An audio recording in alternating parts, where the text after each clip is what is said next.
আমার আপনার জাতির পিতা ইব্রাহিম আলাইহিস সালাম, ইব্রাহিম আলাইহিস সালাম ঘুমায় আছে।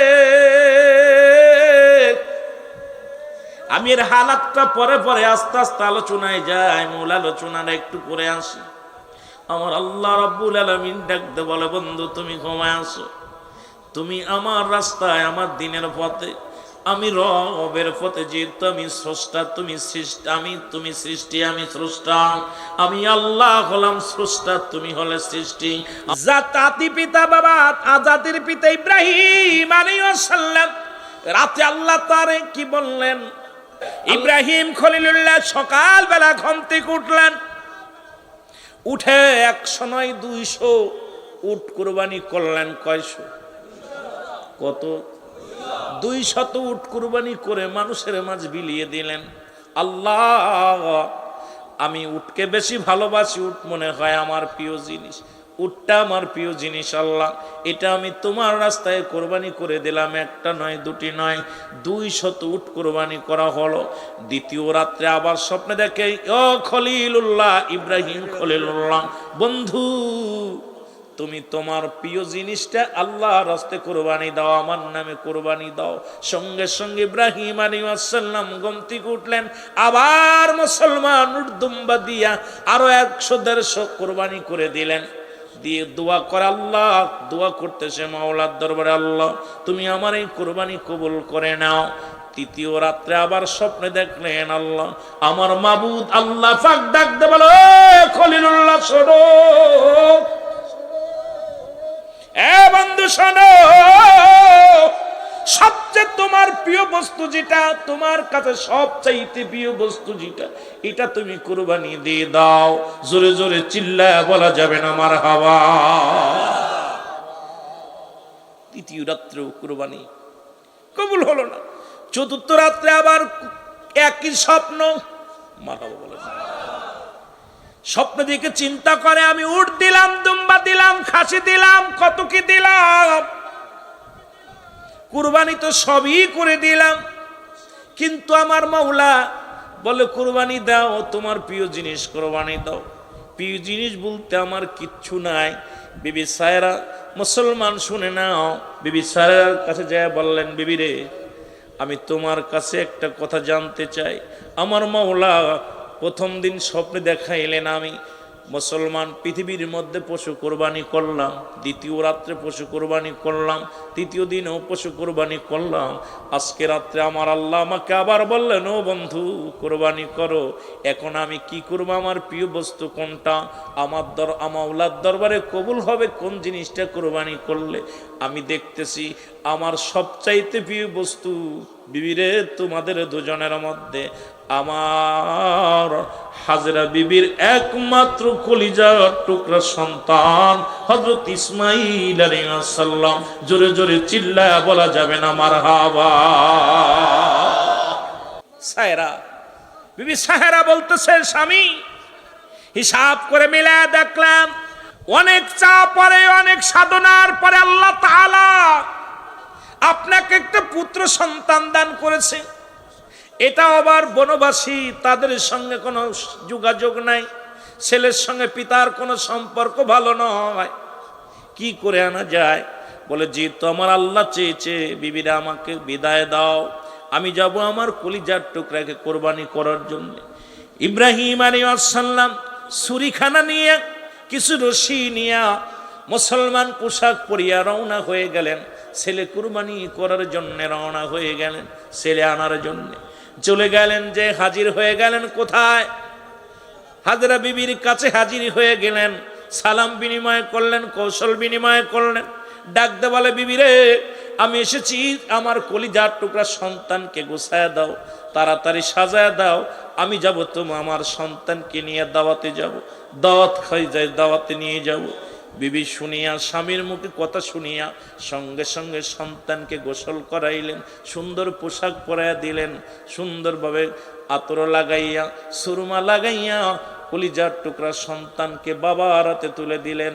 বাবা একবার তাকায় ইসমাইল আলাইহিস সালামের মুখের দিকে, আবার তাকায় আরশ মহল্লার দিকে। আল্লাহ, আমার কলিজার টুকরা সন্তানের চাইতে তুমি আমার কাছে সবচেয়ে বড় প্রিয়। স্ত্রী পুত্র পরিবার পরিজন আমার কাছে সব তুচ্ছ। তুমি যদি আমার উপরে রাজি হয়ে যাও, তুমি যদি আমার উপরে খুশি হয়ে যাও, এর চাইতে আর চাওয়ার কিছু নয়। পৃথিবীর সব আমার কাছে তুচ্ছ, কারণ তুমি একমাত্র আমার সহায়, তুমি আমার মালিক। তুমি রাজি তো আমি রাজি, তুমি বেজার দুনিয়ার সবই বলে। জোরে জোরে চিল্লায় বলা যাবে না আল্লাহু আকবার। এ দুনিয়ার মুসলমান,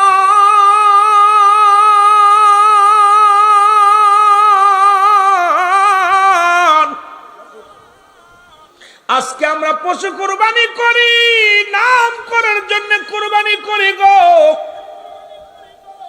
কোন গ্রামে কতশো কুরবানি হলো, কতজন কি কুরবানি করে, কোন ধনী কয়শো কুরবানি করে, এটা নিয়ে বড় ব্যস্ত আছি। নিজের ভিতরে একটা ফাটা বিরাজ করে, এটাকে এখন পর্যন্ত আমি তো দূর করতে পারো নাই, এই অহংকার দূর করতে পারো নাই। আমি পিরাইটা আলোচনা করার মধ্যে বলি 5 শ্রেণীর মানুষের দোয়া কবুল হয় না। তার ভিতরে নাম্বার 1 হলো হিংসুটে মানুষ, অহংকারী মানুষ। 2 নাম্বার হলো মুসলমান। শুনে নাও, 1 নাম্বারে যার অন্তরের ভিতরে হিংসা আছে, যার ভিতরে অহংকার আছে, তার দোয়া কবুল হবে না, তার কুরবানি কবুল হবে না, তার যাকাত কবুল হবে না, তার নামাজ কবুল হবে না, তার ইবাদত কবুল হবে না। নাম্বার 2 হলো মুসলমান। শুনে নাও, আল্লাহর সঙ্গে শিরিক করে যে ব্যক্তি শিরিক করে ফেলে আল্লাহর সঙ্গে, এই শিরিকি গুনাহ আমার আল্লাহ তারে মাফ করে না, তার কোনো দোয়া আল্লাহ কবুল করে না। নাম্বার 3 হলো পিতা মাতার নাফরমানি সন্তান। এই পৃথিবীর মধ্যে নাফরমান সন্তানের অভাব নাই। আজকে বাংলাদেশে অসংখ্য নাফরমান সন্তান পাওয়া যায়। নাম্বার 4 হলো মুসলমান এতিমের মাল ভক্ষণকারী। 5 নাম্বার হলো পৃথিবীর মধ্যে সবচেয়ে ওই ব্যক্তি গীবতখোর মানুষগুলো, শুধু পর নিন্দের কথার কাছে চাল করে বেড়ায়, এর কাছে ভালো হওয়ার জন্য। 1 নাম মুসলমান, ওই 5 নাম্বার হলো চগলখোর গুলো, এই কথা ওর কাছে বলিয়া ফিতনা ফাসাদ বাঁধায় বেড়ায়। আজকে আমার সমাজে এই শ্রেণী মানুষই বেশি। এই 5 শ্রেণী মানুষ কপাল ছুঁড়ে ফেলেছে, হাঁটু ছুঁড়ে ফেলেছে, হজ করতে করতে 1000 বার হজ করেছে। ও মুসলমান, একটা দোয়াও তোর কবুল হয় নাই, কারণ তোর ভিতরে চরিত্র পরিবর্তন হয় নাই। আগে মানুষ হও, মানুষ হও, মানুষ হও। আল্লাহর দরবারে যদি দোয়া কবুল করাইতে চাও, যদি ইবাদত কবুল করাইতে চাও, ওই পশু রূপ থেকে আগে মানুষ রূপে ফিরে আসো। যদি আল্লাহর দরবারে কবুল করাইতে চাও, ইবাদত বন্দেগীটা জোরে জোরে চিল্লায় বলো ঠিক কি না? একটু জোরে জোরে চিল্লায় বলা যাবে না আল্লাহু আকবার। ইসমাঈল নবী, ইব্রাহিম নবী, বাবা পুত্রের খেলা। সন্তানের প্রতি আমাদের কত মায়া, বাবার প্রতি সন্তানের কত মায়া, কিন্তু মাওলারে কত ভালোবাসি। ইব্রাহিম আলাইহিস সালাম হাতটা ধরে নেয়, চোখের পানিগুলো পড়ে। আল্লাহ, প্রিয় বস্তু বলতে তো এটাই আমার একমাত্র সম্বল। এটা যদি কুরবানি করে দিলে তুমি রাজি হও, এটা যদি কুরবানি করলে তুমি খুশি হও, এটা যদি কুরবানি করলে তুমি যদি আমার উপরে সহায় হও, আমি পৃথিবীর সব কিছু করতে পারি, একমাত্র যদি তুমি আমার সহায়ক হও গো আল্লাহ। তুমি আমার স্রষ্টা, আমি তোমার সৃষ্টি গো আল্লাহ। যে কাজ করলে তুমি রাজি, তুমি খুশি, আমি ইব্রাহিম সেই কাজে রাজি খুশি। জোরে জোরে চিল্লায়া বলা যাবে না আল্লাহু আকবার। ইসমাইল নবী ডাক দে বলে, বাবা আর কত দূর, বাবা আর কত দূর, দাওয়াতের ময়দান কত দূর। পিছন থেকে মাস্টার ইবলিস ডাক দে বলে, ইব্রাহিম, ইসমাইল, ও ইসমাইল, তোমার বাবা তোমারে কোথায় নিয়ে যায়? ইসমাইল নবী ডাক দে কয়, কে রে তুই? কয়, আমি তোমার আপনজন, তোমার অতি কাছের মানুষ। তোমার বাবা তোমারে নিয়ে যায়, আমার আব্বা জান আমাকে দাওয়াতে নিয়ে যায়, আমার আব্বা জান জিয়াপতে নিয়ে যায়, আমাকে দাওয়াতে নিয়ে যায়। বলে, না রে ইসমাইল না, তোমার আব্বা তবে দাওয়াতে নেয় ঠিকই, তবে সেই দাওয়াত নাই, কোনো খাবার দাওয়াত নয়, কোনো মেজবানির দাওয়াত নাই। তোমার বাবা নিতেছে তোমাকে কুরবানি করার জন্যে, তোমার বাবা নিতেছে তোমাকে চিরবিদায় করে দেওয়ার জন্যে। তোমার বাবা তোমাকে লয়ে যায় কুরবানি করার, আল্লাহর রাস্তায় কুরবানি করার জন্যে। মিনার দিকে ছুটছে ইব্রাহিম, এও ইসমাইল তোমাকে নিয়ে তোমার বাবা ইব্রাহিম ছুটছে। ইসমাইল নবী ডাক দে, একবার নয় দুবার নয়, কয়েকবার ধোকার শয়তানের ধোকায় যখন পড়লেন, ইসমাইল আলাইহিস সালাম একটু ধীর গতিতে হাঁটতে লাগলেন। ইসমাইল নবী ডাক দে, ইব্রাহিম নবী ডাক দে বলে, বাবা ইসমাইল তুমি হাঁটতে পারো, কষ্ট হয় বুঝে, কষ্ট হয়? কয় না বাবা, আমাকে তো পিছন থেকে কে যেন ডাক দে, বলে বাবা আপনি আমাকে কুরবানি করা নিয়ে জেনে যাচ্ছেন, যদি আপনার হাতে আমি কুরবানি হয়ে যাই তবে তো আমার জীবন ধন্য, আলহামদুলিল্লাহ। বাবা বলে, বাবারে তোরে কে বলতেছে? বলে বাবা কে যেন পিছন থেকে বললেন। ইসমাইল আলাইহিস সালামের হাতে 7 টুকরা পাথর খুঁটে দিলেন। ইব্রাহিম নবী ডাকতে বললেন, বাবা এই নাও। 7 টুকরা পাথর ছুঁড়ে হাতের মধ্যে দিলেন, কয় পিছনের দিকে ছুঁড়ে মারো। ইসমাইল আলাইহিস সালাম একটা করে, দুইটা করে, তিনটা করে, 7টা পাথর যখন ছুঁড়ে মারলেন, ও মুসলমান, মাস্টার ইবলিস সেখান থেকে পালায়ন করলেন। আজও পর্যন্ত মদিনায় মনোয়ারায় যারা হজ করতে যায়, ওই মিনা প্রান্তরে যাইয়া একটা নয় দুটি নয় 7টা করে পাথর ছুঁড়ে মারে মাস্টার ইবলিসের গায়ে। জোরে জোরে চিল্লায় বলেন ঠিক কিনা? আর একটু জোরে জোরে চিল্লায় বলা যাবে না আল্লাহু আকবার। ছুঁড়ে মারলেন পাথরগুলো, এইভাবে ছুঁড়ে ছুঁড়ে মারলেন। লা হাওলা লা কুওয়াতা ইল্লা বিল্লাহ। শয়তান পালায়া গেলেন। ইসমাইল আলাইহিস সালাম দূর গতিতে হাঁটলেন। ইব্রাহিম নবী ইসমাইল আলাইহিস সালামের হাতটা ধরে, এ মুসলমান, মিনা প্রান্তরে যখন পৌঁছে গেলেন, ডাক দিয়ে বললেন, বাবা আমি তোমাকে আনছি আমার মাওলাকে সন্তুষ্ট করার জন্য। বাবা গো, আমি তোমার কাছে লুকাইব না, শোনো। আমি প্রথম রাত্রে স্বপ্নে দেখলাম আমি পশু কুরবানি করলাম, আমার আল্লাহ দ্বিতীয় রাত্রে স্বপ্নে দেখাইলেন পশু কুরবানি করলাম, তৃতীয় রাত্রে স্বপ্নে দেখাইলেন আমি পশু কুরবানি করলাম। আমার স্রষ্টা আমার কুরবানি কবুল করে নাই। আমি হিসাব করে মিলায়া দেখলাম, গবেষণা করে মিলায়া দেখলাম, পৃথিবীর মধ্যে একমাত্র প্রিয় বস্তুই হলে তুমি আমার, আমি তোমারও বাবা। কারণ তোমার প্রতি আমার মায়া, তোমার প্রতি আমার মমতা, তোমার প্রতি আমার ভালোবাসা। ও বাবা, এই জন্য তোমার মায়ের কাছ থেকে তোমাকে আমি আনছি, তোমাকে এখন কুরবানি করব, আমার মাওলার নামে কুরবানি করব। ইসমাইল আলাইহিস সালাম মিষ্টি একটা হাসি দিয়ে বলেন, বাবাজি যদি আমার মাওলা রাজি হয়, আমি আপনার কলিজার টুকরা সন্তান হয়ে আমি না বলবো না। যদি আল্লাহর রাস্তায় আমাকে কুরবানি করলে যদি আমার আল্লাহ খুশি হয়, আমি দেরি করব না বাবা, আমি জলদি শুয়ে পড়ি, তুমি কুরবানি করো, আমার গলার মধ্যে ছুরি চালায়া দাও, আমার আল্লাহ যেন রাজি খুশি হয়ে যায়। জোরে জোরে চিল্লায়া বলা যাবেন আল্লাহু আকবার। আরো জোরে জোরে চিল্লায়া বলা যাবেন আল্লাহু আকবার। এ আমার ভাইরা, আমার বন্ধুরা, আমার ইসমাইল আলাইহিস সালাম জমিনের মধ্যে শুয়ে পড়লেন। ইব্রাহিম আলাইহিস সালাম ছুরি বাইর করলেন, রশি বাইর করলেন, রশি দিয়ে ইসমাইল আলাইহিস সালামের পা বাঁধলেন, হাত বাঁধলেন, ছুটাছুটি যেন না করতে পারে হাতটা বেঁধে নিলেন। ইসমাইল আলাইহিস সালামের বলে, আব্বাজান আপনার কাছে আমার একটা দাবি থাকবে, ছোট্ট একটা দাবি। আমি কুরবানি হয়ে যাব, আমার এই রক্ত মাখা কাপড়টা নিয়ে আমার মায়ের হাতে তুলে দিবেন। আমি 10 মাস 10 দিন যে মায়ের গর্ভে ছিলাম, যে মা আমাকে দুধ পান করে মানুষ করেছে গো বাবা, আপনি আমার জন্মদাতা পিতা, জন্ম দুঃখিনী মা, গর্ভে ধারিণী মা, ওই মা সে থাকবে আমার আশা। এই রক্ত মাখা জামাটা নিয়ে আমার মায়ের হাতে তুলে দিবেন। আর আমি যে আল্লাহর রাস্তায় আমাকে কুরবানি করেছেন, আমার মাওলাকে খুশি করার জন্য, মওলাকে রাজি করার জন্য আমাকে কুরবানি করেছেন। আমার মায়ের কদমে এই নালিশটা পৌঁছায় দিবেন, আমার দুঃখিনী মা যেন কোনোদিন কষ্ট না পায়।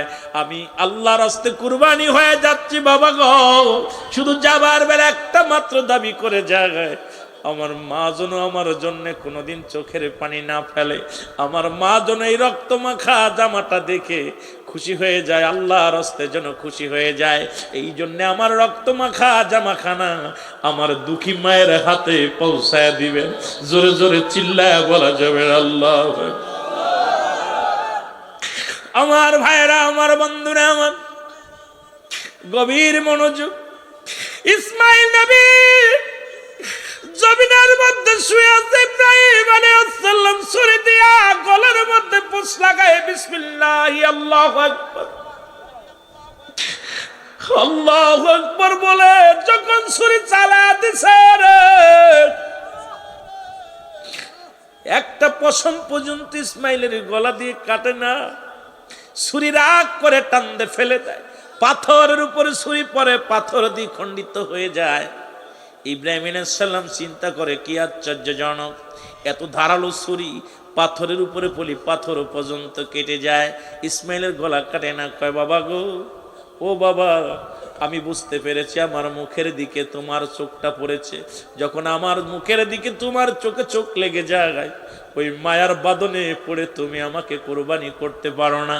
বাবা জান, আমি আপনার কাছে একটা দাবি করে যাই, বাবা গো, আমার চোখ দুটো বেঁধে দাও, আমার মুখের দিকে তাকাইলে, এই আমার মুখের দিকে তাকাইলে তুমি মায়ায় ছুরি চালাইতে পারো না, আমাকে তুমি কুরবানি করতে পারছো না রে বাবা, তোমার চোখটাও বেঁধে নাও, আমার চোখটা বেঁধে দাও।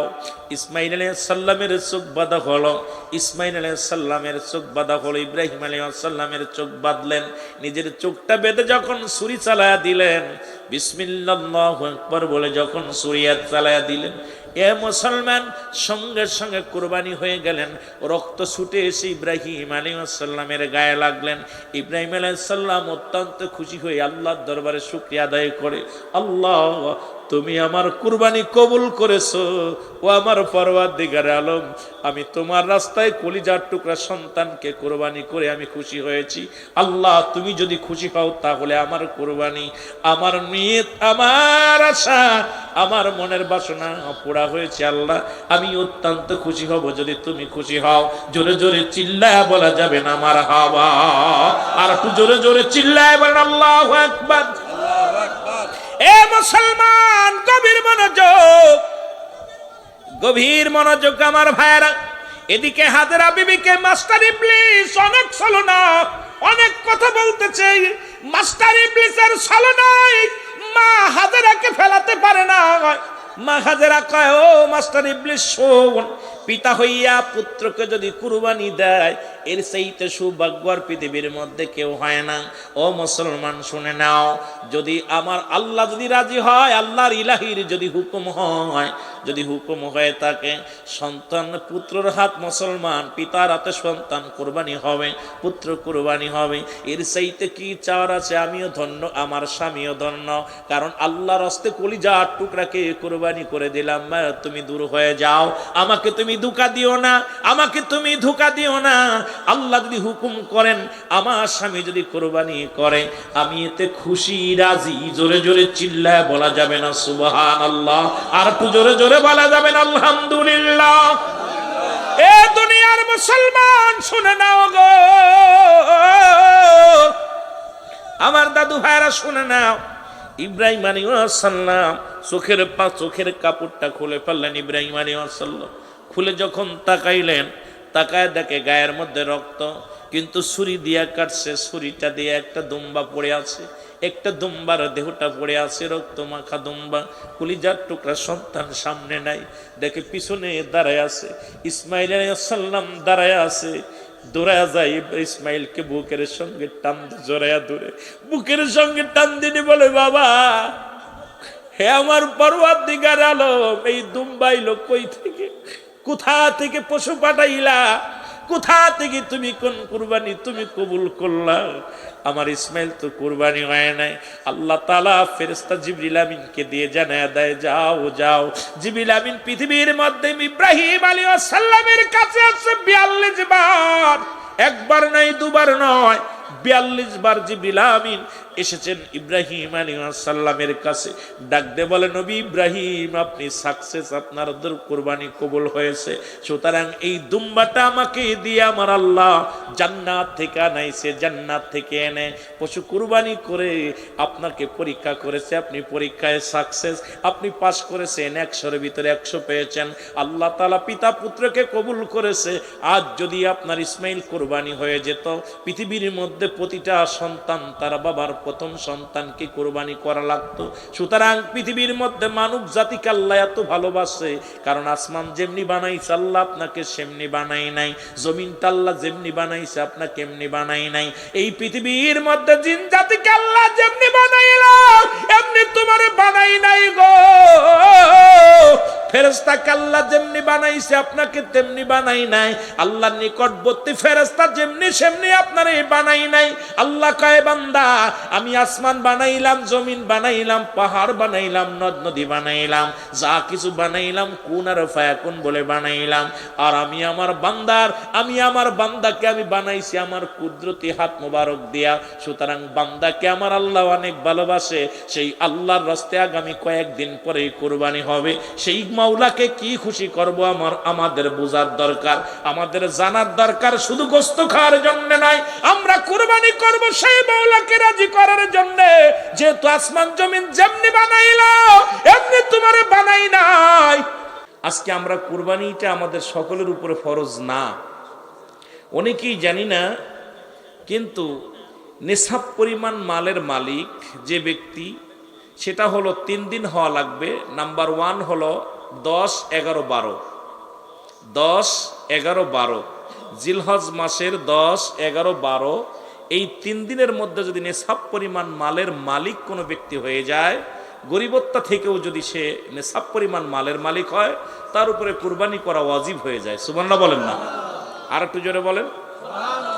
যাকাত যেটা, যাকাত এবং কুরবানি যেটা সারা মাস সারা বছর, আপনি সারা বছরটা হিসাব করে নিসাব পরিমাণ মালের অধিক যখন নিসাব পরিমাণ মাল হয়ে যাবে, তখন আপনার সেটা 7.5 তোলা স্বর্ণ, 52 তোলা রূপা, এই পরিমাণ সম্পদের মালিক হলে আপনাকে কি করতে হবে? যাকাত দিতে হবে, হজ করতে হবে। কিন্তু কুরবানের শর্ত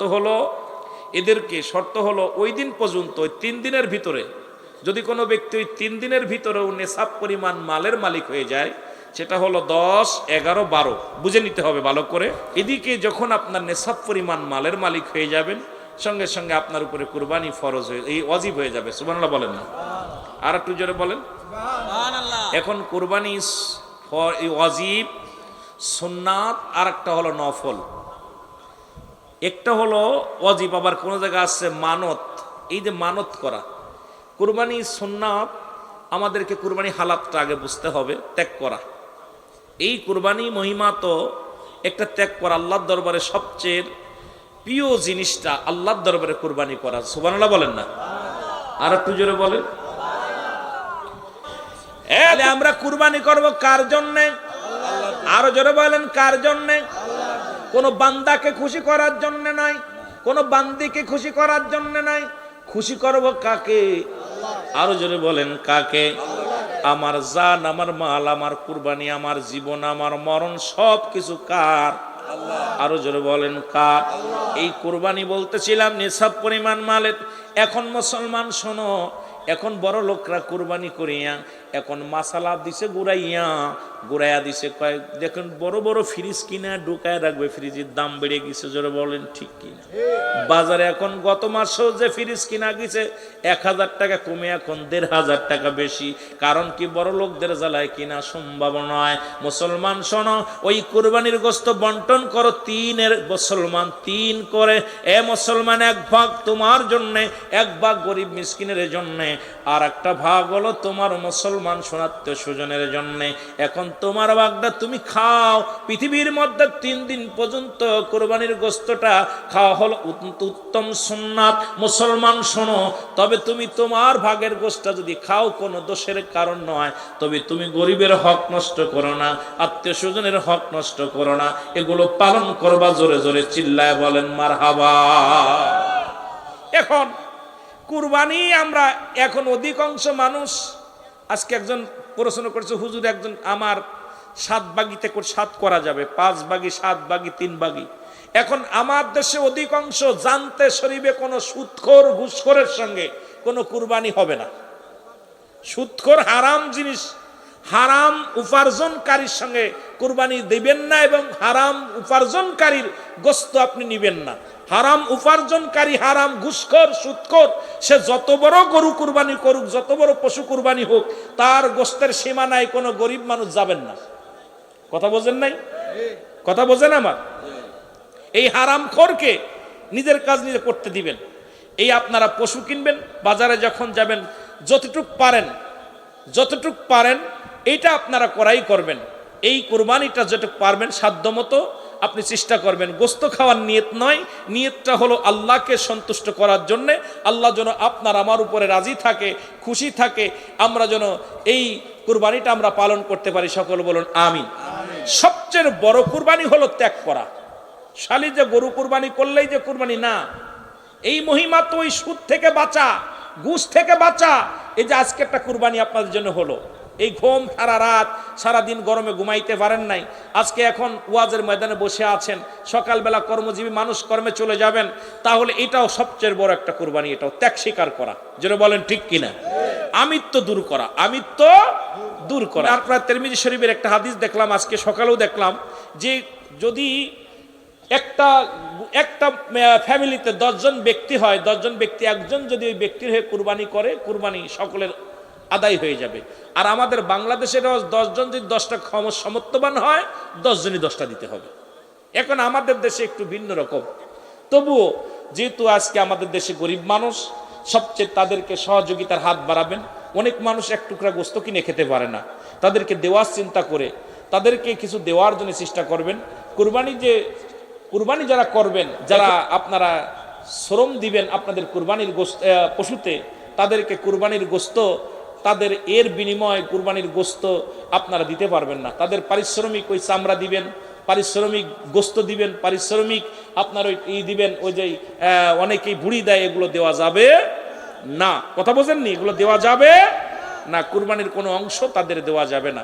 আপনি পারিশ্রমিক হিসেবে তাদেরকে টাকা দিতে পারেন, এইবার মেহমানের ভাগ থেকে, যদি সে মেহমান হয়, মেহমান হিসেবে আপনি আপনার হয়তো দিলেন কি, আপনি আপনার ব্যক্তিগত আত্মীয় হিসেবে আপনি আপনার মাংস থেকে দিলেন, কিন্তু ওই গরিবের হক যেটা আছে, আত্মীয় স্বজনের হক, এটা থেকে আপনি আপনার ভাগ তো 3টা ভাগ।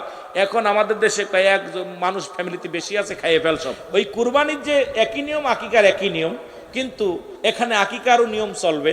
কুরবানির ভিতরে অনেকে এই মাসালাটা অনেক সময় ধরতেছে যে হুজুর কুরবানি করলে ভিতরে আকিকার অংশ দেওয়া যায় কিনা। ও আকিকা হলো সুন্নাত, কুরবানি হলো অজিব। এখন আপনি কুরবানির ভিতরে সারা বছর আকিকা দিলেন না, আর এখন কুরবানির সময় অজিব হয়েছে, ওই সময় গরু কিনে, এটা একটা দুষ্টকুটি লাগে, একদম দেখতে খারাপ লাগে, একদম দৃষ্টিকটু। নাকি দৃষ্টিকটু লাগে না? কথা কন না কেন? মানুষের দৃষ্টিতে খারাপ দেখে, ইসলামের দৃষ্টি অন্য মানুষ অমুসলিমেরা দেখ ওরা গোস্ত খাওয়ার জন্য এখন আর পারে নাই, ছেলের সুন্নাতে আকিকার ভিতরে ঢুকে দিচ্ছে। না দেওয়াই উত্তম। দেওয়া যাবে, যা যাবে না যেটা না দেওয়া যাবে, যদি কেউ দিতে পারবে, কিন্তু না দেওয়াই উত্তম আমি আমার দৃষ্টিতে মনে করি। কারণ হলো, যেহেতু এটা কুরবানির চান্দে কুরবানি অজিব, সে তো আমি কুরবানি বাদ দিয়ে, আর এখন গরিবের উপরে কুরবানি অজিব হয় না, আপনার উপরে অজিব হয় না। যদি আপনি কুরবানি গরু কিনে ফেলেন বা পশু কিনে ফেলেন, এই নিয়ে আমি কুরবানি করবো, ওটা আপনার জন্য অজিব হয়ে যাবে। কিন্তু আপনি নেশাব পরিমাণ মালের মালিক হয় নাই, নিয়ত করেছেন এই গরুটা, এই পশুটা আমি কুরবানি করব, আপনার উপরে অজিব হয়ে যাবে। এবার আপনি যতই বাঁচতে চান বাঁচা যাবেন, ওটা দিতেই হবে। কথা বুঝেননি? এখন এটা নিয়ে অনেক মাসালা আছে, এইটা মাসালা দিতে গেলে আজকে রাত আমার শেষ হয়ে যাবে। আমি শুধু বাঁচার জন্যে আর কুরবানির সামনে এই জন্য দুই চারটে কথা, গরমের দিনে শীতের ওয়াজ করা ঠিক না, শীতের দিনে গরমের ওয়াজ ঠিক না, তবুও আমি শুধু আপনাদের বাঁচার জন্যে কয়েকটা বিষয়ের উপরে, যে কুরবানি, যে ওই ইসমাইল আলাইহিস সালামকে কুরবানি করেছিল শুধু আল্লাহকে সন্তুষ্ট করার জন্যে, চালাই দিয়েছিল ছুরি, যদি কেটে যেত তাহলে কি হতো। আর আজকে আমরা ছেলেরা এত অন্যায় করে নামাজের জন্যে শীতের দিনে ঘুম থেকে উঠাই না, ছেলে গাঁজামদ খায়, আমরা তাদেরকে বারণ করি না। এ জীবন জীবন নয়, এমন একটা জীবন আসবে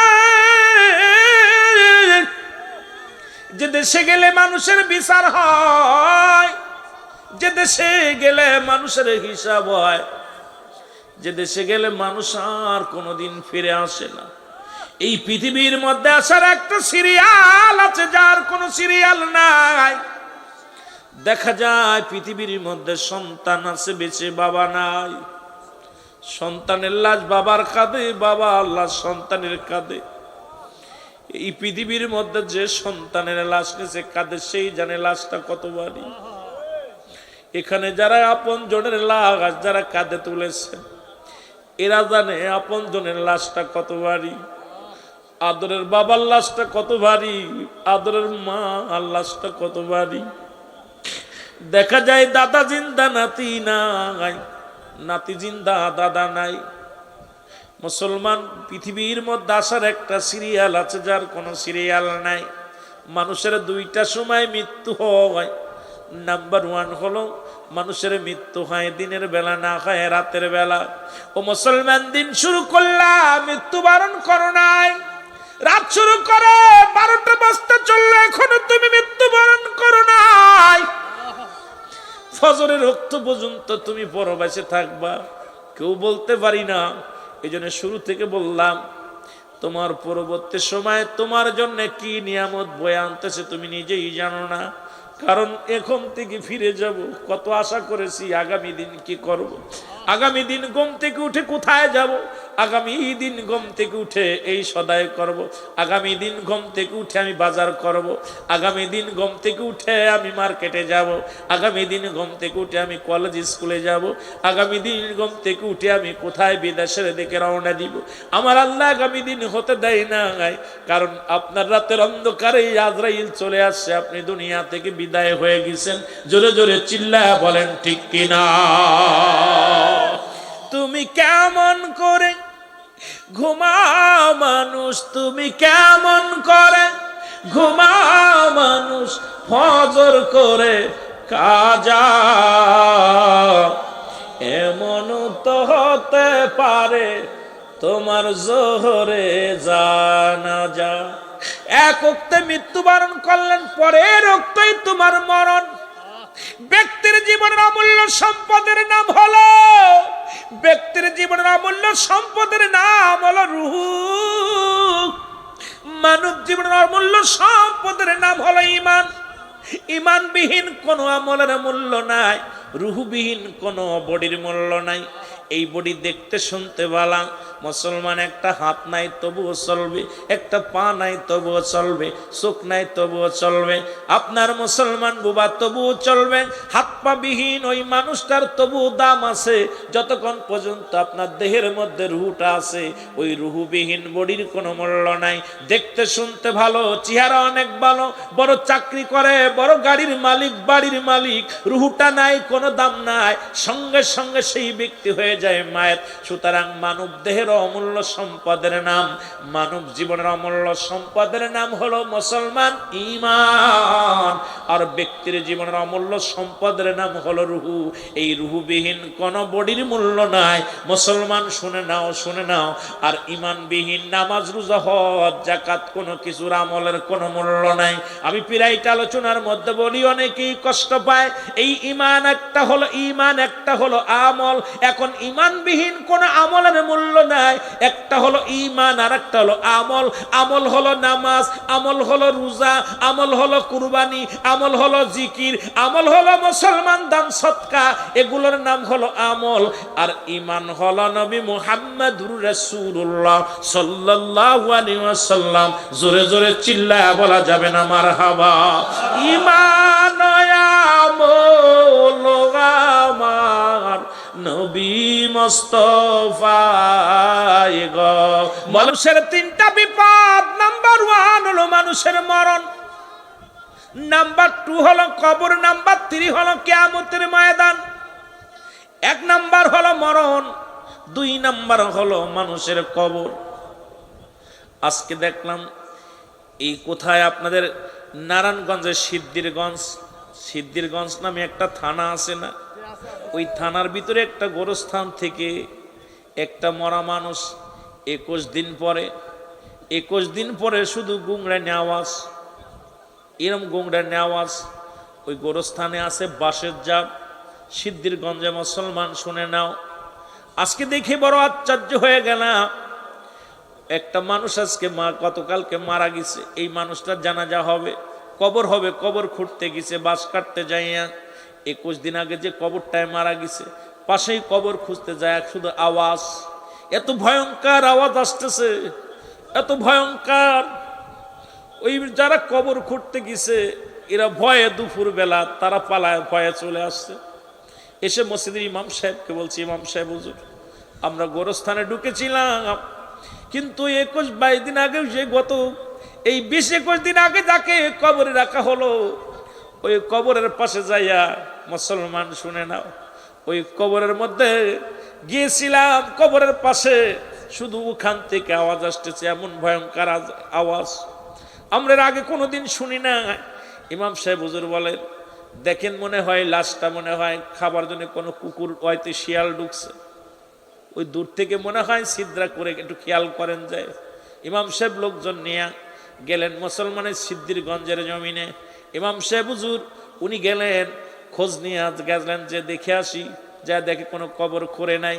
কিন্তু ওখানে দাঁড়ানো পর কোনটা গুংরানো আওয়াজ, অনেক গুংরানো আওয়াজ, খালি গুংরাইতেছে, জোরে জোরে আওয়াজ আসতেছে। ইমাম সাহেব সবাইকে নিয়ে দোয়া করলেন, পাক কালাম ফাতিহা শরীফ পড়ে সবাইকে নিয়ে ইমাম সাহেব প্রায় 10 মিনিট মোনাজাতে অংশগ্রহণ করলেন। মোনাজাতের পরে ওই কবরে আর আওয়াজ আসে নাই, আওয়াজ আসে নাই। মুসলমান শোনো, এরপরে ওই যে মহিলাটা মারা গেছে, এই মহিলাটার ছেলে আছে একটা, ওই ছেলেটা আছে, ছেলেটা বলল উনি সুদে কারবার করতেন, মেয়েটা এবং দুশ্চরিত্র মানুষ ছিল, ভালো চরিত্র ভালো ছিল না, স্বামীর সঙ্গে অনেক আগে সারাসারি হয়ে গেছে। ওই ছেলেকে নিয়ে এলাকার মধ্যে সুদে কারবার করত, ওই সুদের কিছু টাকা লাভ্যাংশ আসতো, এটা দিয়ে সংসার চালাতো। ছেলেটা এখন ব্র্যাক কোম্পানির চাকরি করে। ছেলে বলতেছে আমি আর চাকরি করব না, আমি আর কোথাও যাব না, আমার দুঃখিনী মা আমাকে মানুষ করার জন্য হারাম পথে উপার্জন করত। আজকে আমার মায়ের কবরে, আমরা আপনারা সবাই শুনেছি মায়ের কবরে গর্জন, যখন মুসল্লি کرام সবাই দোয়া করেছে, আমার মায়ের কবরটা একটু আসান পেয়েছে, হয়তো আযাবের ফেরেশতা কবর থেকে চলে গেছে। আমার মুসলমান বাবারা, 2 নম্বর বিপদ হলো মানুষের কবর। এরপর আর বিস্তারিত লেখাও নাই, দেখতেও পারি নাই, সুতরাং বেশি দূরের ঘটনা না, আপনাদের এলাকার ঘটনা। এই জন্য সদা সর্বদাই কবরের পাশে যাবেন, কারণ মানুষ মৃত্যুর পরে 7টা হক থাকে প্রতিটা সন্তানের। তার মধ্যে 1 নম্বর হলো মা বাবার জন্য সবরেসানি করা, 2 নম্বর তাদের জন্য মাগফিরাত কামনা করা, ওই 7 নম্বরে যায় সদা সর্বদাই বেশি বেশি করে মা বাবার কবরটা যায় জিয়ারত করা। আজকে আমরা যারা শুয়ে আছি আমাদের আপনজন কবরে অনেকেই মাসে একবার যাই না, বছরে একবার যাই না। আব্বা মার মতো আমরাও যেদিন বিদায় হয়ে যাব, আমাদের সন্তানেরাও কবরের পাশে যাবে না। আমরা বেশি বেশি জিয়ারত করতে চাই কি চাই না? আর একটু জোরে জোরে বলেন, চাই কি চাই না? আমার ভাইয়েরা, আমার বন্ধুরা, আমার বলতেছিলাম মানুষের 3টা বিপদ। নাম্বার 1 হলো মানুষের মরণ। আল্লামা মুফতি আমজাদ আলী সাহেব একটা কিতাব লেখেন, কিতাবের নাম বারে শরিয়াত। এই কিতাবের মধ্যে উনি লিখতে যা বললেন, দুনিয়ার মানুষ শোনো গো, মানুষ যখন মৃত্যুবরণ করেন 70টা তাজা উটের গায়ের চামড়া জবাই না করিয়া উল্টো দিকে টান দিয়া লবণ আর মরিচ লাগায় দিলে যতটুকু যন্ত্রণা হয়,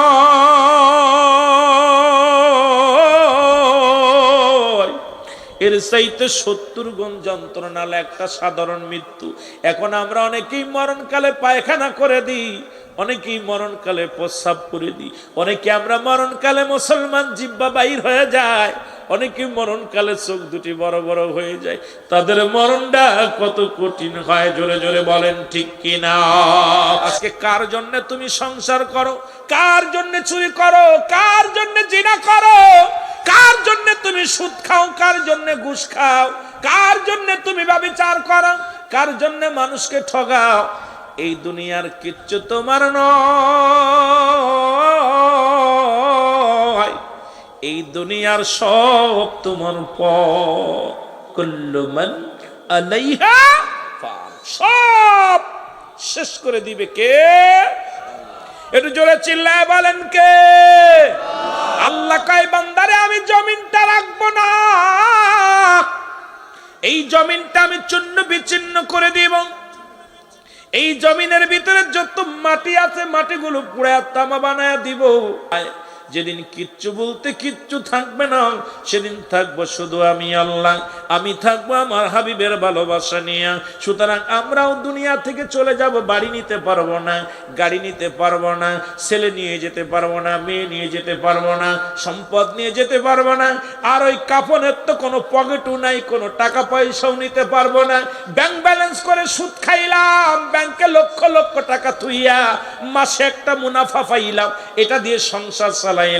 কবরে মুনাফার দরকার আছে, সেই কবরের মুনাফা হলো নামাজ, সেই কবরের মুনাফা হলো মুসলমান দান সদকা, সেই কবরের মুনাফা হলো মুনাক্কার সন্তান, সেই কবরের মুনাফা হলো দুনিয়ার জিন্দেগিতে নেক আমল। এই নেক আমল বন্দেগী যদি না করে যাও, কবর কিন্তু ভয়ঙ্কর হবে। জোরে জোরে চিল্লায় বলা যাবে না ঠিক কি না? এ দুনিয়ার মুসলমান গভীর মনোযোগ। আদি পিতা হযরত আদম আলাইহিস সালাম সমস্ত জাতির পিতা হলো আমার আপনার আদিকাল থেকে পিতা, যিনি আপনার আমার আব্বা হলো বাবা আদম আলাইহিস সালাম। উনি কি করলেন মুসলমান? উনি যখন একটা ভুল করলেন, উনি দোয়া করলেন, আমার সাথে বলেন, রব্বানা যালামনা আনফুসানা ওয়া ইল্লাম তাগফির লানা ওয়া তারহামনা লানাকুনান্না মিনাল খাসিরিন। জোরে জোরে চিল্লায় বলা যাবে না মারহাবা? আদম নবী ডাক দিয়ে বলে, মাবুদ,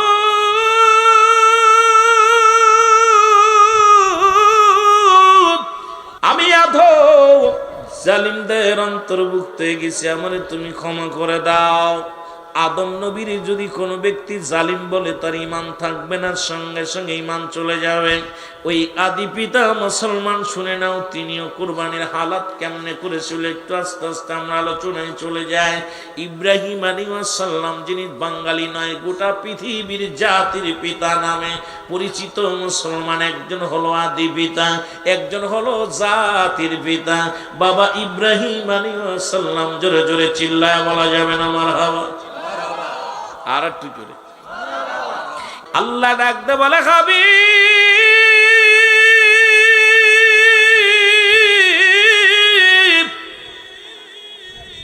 এই পৃথিবীর মধ্যে আমি আল্লাহ এক। আল্লাহ কয়জন? জোরে জোরে চিল্লায় বলেন কয়জন?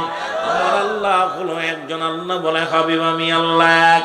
এই পৃথিবীর মধ্যে কাউকে জন্ম দিই নাই, কারো থেকে জন্ম নিই নাই। সুতরাং আল্লাহ হলো স্রষ্টা। ওই আদম থেকে শুরু করে কুল কায়নাত, যত মানব দানব যা সৃষ্টি করেছেন সবই হলো সৃষ্টি জগৎ। আর আমার আল্লাহ হলো আমার মুসলমান স্রষ্টা, যিনি আপনার আমার রব, যার কোনো যে পৃথিবীর মধ্যে একমাত্র স্রষ্টা আপনার আমার সমস্ত মানব জাতির স্রষ্টা, সমস্ত জাতির স্রষ্টা এ কেউ নাই পৃথিবীর মধ্যে। তিনি হলো আপনার আমার রব, তিনি হলো আমার আপনার আল্লাহ। জোরে জোরে চিল্লায় বলা যাবে না আল্লাহু আকবার? না ছিল আকাশ, না ছিল বাতাস, না ছিল কোন দীপ্তিময় রাসূল তোমারই কারণে বিশাল এই ভুবনে আমার আল্লাহ জিরো পরিচয়। সেই নবীরে যারা কয় নবী 40 বছরে নবুয়াতি পাইছে, তার আগে নবী ছিল না, আমি সমালোচনা করতে চাই না। আমি বলি বাবা এইটার পিছে না দৌড়াইয়া ওই তাহিরি তার বিরোধিতা করেছে আল্লামা তাহিরি সাহেব, ওনার পিছে সময় না দিয়া কিতাবের পিছে সময় দাও, আসল তত্ত্ব পেয়ে যাবে। তুমিও বলবা আমার নবী শ্রেষ্ঠ, পৃথিবী সৃষ্টির আগে নবী ছিল, জমিন সৃষ্টির আগে নবী ছিল, আসমান সৃষ্টির আগে নবী ছিল, কুল কায়নাত সৃষ্টির আগে নবী ছিল। যখন আল্লাহ ছিল একাকার তখন আমার নবীকে বানাইলো বন্ধুকার। এই পৃথিবীর মধ্যে তোমার বুঝতে হলে ইতিহাস বুঝতে মুসলমান ঘুরতে ঘাটতে খুঁজতে হবে। ইতিহাস না খুঁজলে তুমি পাইবা না। জোরে জোরে চিল্লায় বলা যাবে না ঠিক কি না? আল্লাহ কাউকে বানালেন খলিলুল্লাহ, কাউকে বানালেন রূহুল্লাহ, কিন্তু আমার নবীরে বানাইলেন হাবিবুল্লাহ। একমাত্র পৃথিবীর কোন নবীরে হাবিবুল্লাহ বানান নাই। আমার আপনার নবী এই পৃথিবীর মধ্যে 1 লাখ মতান্তরে 2,24,000 পয়গম্বর আছে। কিতাবের মধ্যে 25 জন নবীর নাম আছে। কোরআনুল কারীমের মধ্যে কয়জন নবীর? জোরে বলেন কয়জন নবীর?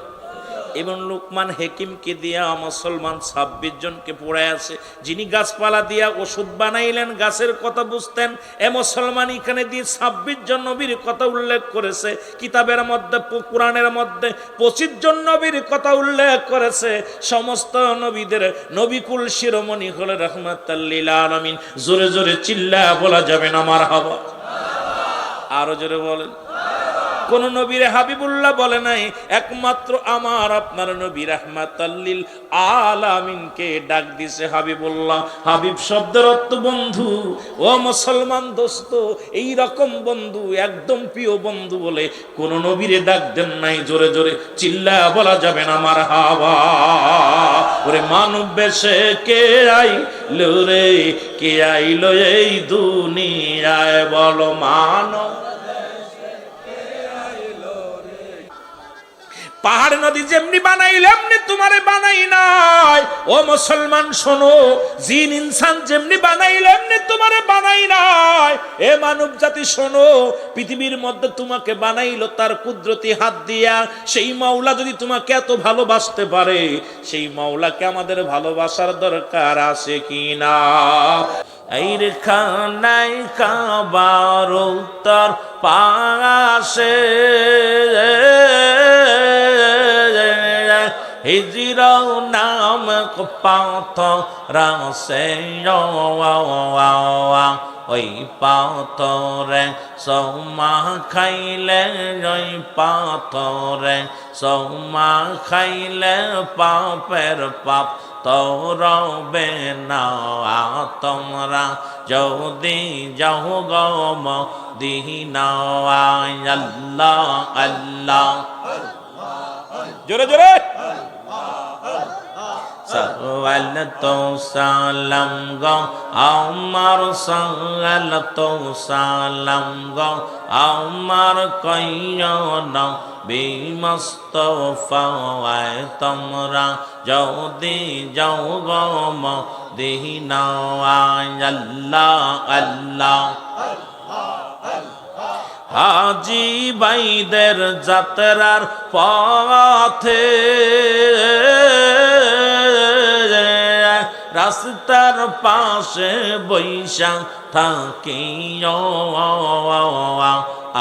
আমার সালাম খানি, আমার সালাম খানি পৌঁছাই দি ও রওয়া যাওয়ায়। তোমরা যদি যাও রে মদিনা। আল্লাহ আল্লাহ এই সালাতো সালাম গো আমার, সালাতো সালাম গো আমার কইয়ন বিমস্তফা। তোমরা যদি যাও গো মদিনা। আল্লাহ আল্লাহ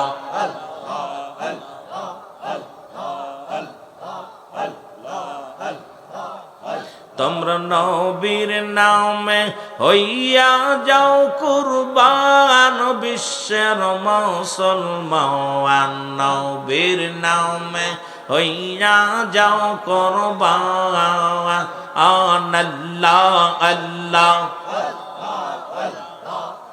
তোমরা নবীর নামে হইয়া যাও কুরবান নবীর প্রেমে হইয়া যাও কুরবান বিশ্বের মুসলমান নবীর নামে হইয়া যাও কুরবান আল্লাহ আল্লাহ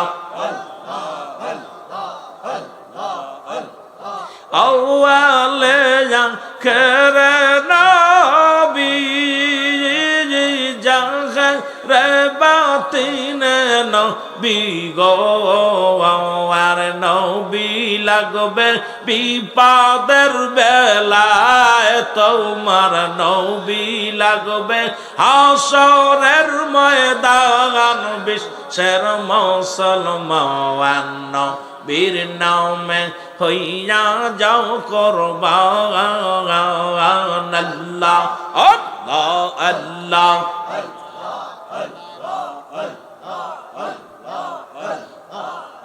এর আসল কত নবী ওলি পাইলাম না সাগরের তৌলি গো আমার দয়াল নবীর খেলা চমৎকার আমার মায়ার নবীর খেলা চমৎকার বিশ্বের মুসলমান নবীর নামে হইয়া যাও কুরবান আল্লাহ আল্লাহ আরে নবীর প্রেমে হইয়া যাও কুরবান বিশ্বের মুসলমান নবীর নামে হইয়া যাও কুরবান আল্লাহ আল্লাহ